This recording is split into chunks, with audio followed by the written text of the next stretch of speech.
La carne es el principal ingrediente del tratamiento 1. Esto aporta textura y sabor al producto final. Incluso para que un producto pueda ser llamado chorizo de puerco, debe de contener más del 50% de este ingrediente.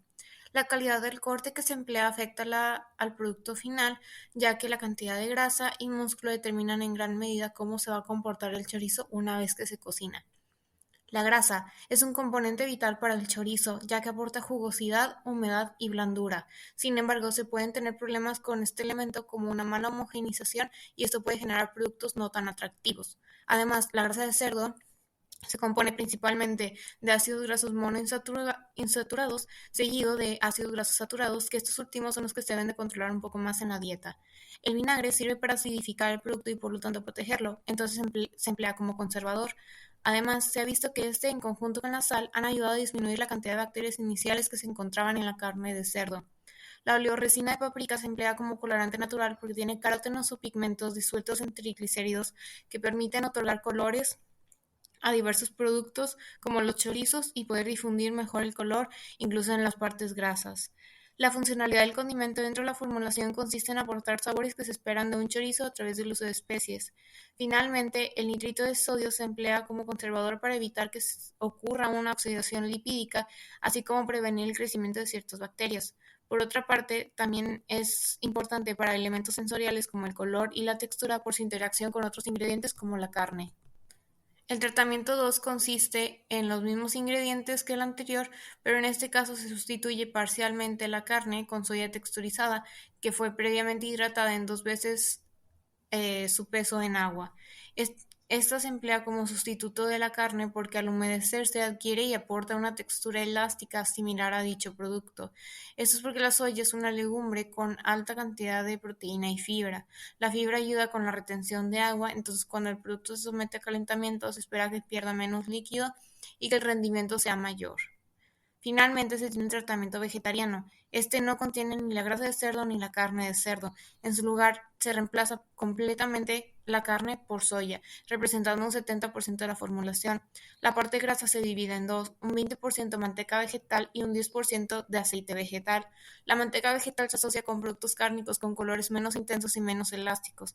En sí, la manteca vegetal es un producto que no tiene sabor y presenta un color blanco muy intenso. Esta proviene de la hidrogenación, pasar de ácidos grasos insaturados a saturados de diversos aceites vegetales. Sin embargo, en la formulación es la que propicia propiedades similares a la grasa de cerdo, ya que al ser una grasa en estado sólido permite que en refrigeración el producto mantenga su forma, mientras que el aceite ayuda con la jugosidad y humedad del chorizo, también puede propiciar más fácilmente a que se enrancie por los ácidos grasos insaturados que contiene.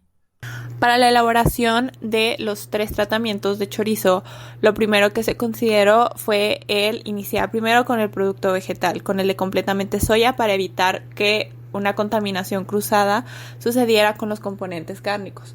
Lo primero que se realizó fue la hidratación de la soya, una parte de soya en 2 de agua, para proceder a lo que fue la molienda de esta soya ya hidratada, y después de ello ya se molió lo que fue la carne y la grasa. Con estos 3 ingredientes ya listos, se siguió con lo que fue ya el pesado y el manejo ya de los tratamientos, el armarlos, con lo que fue la soya ya hidratada, la carne, la grasa, desde manteca, la grasa de cerdo, el aceite y los condimentos, donde cada uno de los 3 tratamientos fue de aproximadamente 1 kilogramo del chorizo. Después se procedió ya al mezclado de cada formulación, bien mezclado para ya poder tener esta mezcla al embutido. Ya en el embutido se emplearon 2 tipos de tripas, natural y sintética.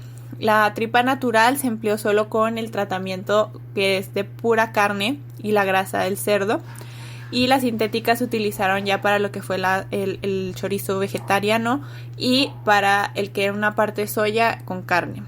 Con estos chorizos ya embutidos en la tripa, se procedió a la formación de los chorizos, dándole estas amarres que le dan la apariencia típica de un chorizo que está en venta en producto. En cuanto a las pruebas que se van a realizar en los chorizos, van a ser la medición del pH al momento de preparar la mezcla y después de una semana. Y así también se va a hacer una evaluación sensorial de los diferentes tipos de chorizo, considerando ya cuando están crudos y también su efecto de ya cuando están cocinados. El rendimiento obtenido de la preparación de los chorizos es de 1 kilo de cada tipo de chorizo, considerando que no se colocó todo lo obtenido en los casings para poder hacer con esta parte las pruebas, y también se perdió una cantidad importante de material en el molino. En el aspecto sensorial, se encontró en la coloración en el chorizo vegetal un poco más clara a diferencia de los otros dos. Esto se debe al uso de manteca vegetal en la formulación.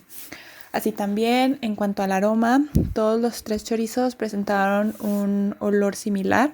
Este fue el esperado de un chorizo gracias al condimento empleado en las formulaciones. En cuanto a la textura, antes de cocinar, el chorizo, sobre todo el vegetal, presentó una textura mantecosa debido a la gran cantidad de manteca y aceite empleado. Y los chorizos T1 y T2 tenían una textura más similar a la esperada de un chorizo, un poco más densa, con trozos de carne incluso. Y ya la textura después de cocinar, el vegetal se deslizó bien en el sartén, presentó una textura similar a los otros chorizos, pero un poco menos densa. Y en cuanto a los otros 2 chorizos, el T1 y el T2, también se deslizaron en el sartén y presentaron esta textura característica de un chorizo y consistencia firme. En cuanto a los resultados de las pruebas sensoriales, los 3 chorizos fueron catalogados con un muy buen sabor. En el caso del chorizo carne, mitad soya y carne, ambos tuvieron un buen sabor, las características sensoriales típicas de un chorizo.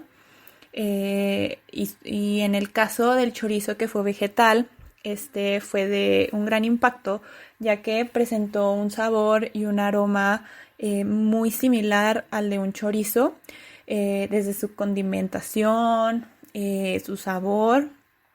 Si acaso en la textura estaba un poco más suave, pero aún así presentaba un muy buen sabor. Los pHs obtenidos en los chorizos es que al inicio tuvieron los 3 tratamientos un pH cercano de entre 6, que esto es cercano al encontrado en la literatura, que lo marca entre 5 y 6. Sí, también ya con lo que es los pHs finales después de una semana de almacenamiento. Esto concuerda mucho también con los artículos revisados, sobre todo uno donde se hace este mismo análisis de una semana y se observa que tienen cierta actitud que un embutido fermentado, ya que se va bajando la acidez y tiene un pH próximo a los 5. Los 3 chorizos son una buena fuente de proteínas. El que más gramos de proteína por 100 gramos tiene es el vegetariano. Los 3 se encuentran equiparables en la cantidad de grasa total, pero el que menos grasa saturada tiene es el de soya, ya que no se empleó grasa de origen animal. Sin embargo, sí se empleó manteca vegetal, que gracias al proceso de hidrogenación se obtienen ácidos grasos saturados. El contenido de hidratos de carbono sí varía entre los 3 productos. Entre más soya contenían, mayor era la cantidad de fibra. El sodio se encuentra muy similar en los 3 productos, este es elevado y se debe moderar su consumo para personas con problemas cardíacos. Además, los 3 productos deben de llevar el sello de alto en calorías por tener más de 275 kilocalorías por 100 gramos, el de exceso de sodio por tener más de 300 miligramos de este componente y el de grasas saturadas porque representan más del 10% de las calorías totales. En cuestión de costos, el más barato es el de soya porque los ingredientes de origen animal son más caros. Sin embargo, cuando se compara con los productos comerciales, el chorizo de soya no es el más barato. En su lugar es la combinación de carne-soya. El chorizo que solo tiene carne es más caro, tanto el del estudio como el comercial. El chorizo comercial de carne no contenía un ingrediente graso además de la carne propiamente, lo que incluía en su mayoría eran conservadores y aditivos que ayudaban con el sabor. El chorizo comercial tiene tanto carne como soya, no especificaba el corte de carne y los otros ingredientes eran conservadores y otros elementos para dar sabor. Finalmente, el chorizo de soya comercial contenía la soya, agua por el grado de absorción de la soya y dos componentes grasos, el aceite parcialmente hidrogenado y la grasa vegetal, así como saborizantes y conservadores. Al igual que nuestros productos, los comerciales también tienen sellos, algunos diferentes, pero todos tienen al menos uno. Como conclusión, se encontró que en las tres formulaciones de chorizo se presentaron características similares, donde el caso del chorizo vegetal sorprendió, ya que aunque no es exactamente el mismo sabor, es muy parecido, también textura muy parecida. También en el caso de la nutrición, en el caso también del vegetal, va a tener mayor contenido de proteína debido a la soya, también de fibra. Respecto al pH, los tres chorizos actuaron de la misma manera, tanto al inicio del análisis como después de una semana, donde los tres tratamientos bajaron su pH con el almacenamiento. Al compararlos con productos comerciales, estos presentan las mismas características, desde el hecho que tanto los del reporte como los productos comerciales presentan sellos, ya sea por alto en sodio, alto en grasas o calorías. Y los costos también, dependiendo del tipo del tratamiento, el costo y son parecidos a los presentes en el medio comercial.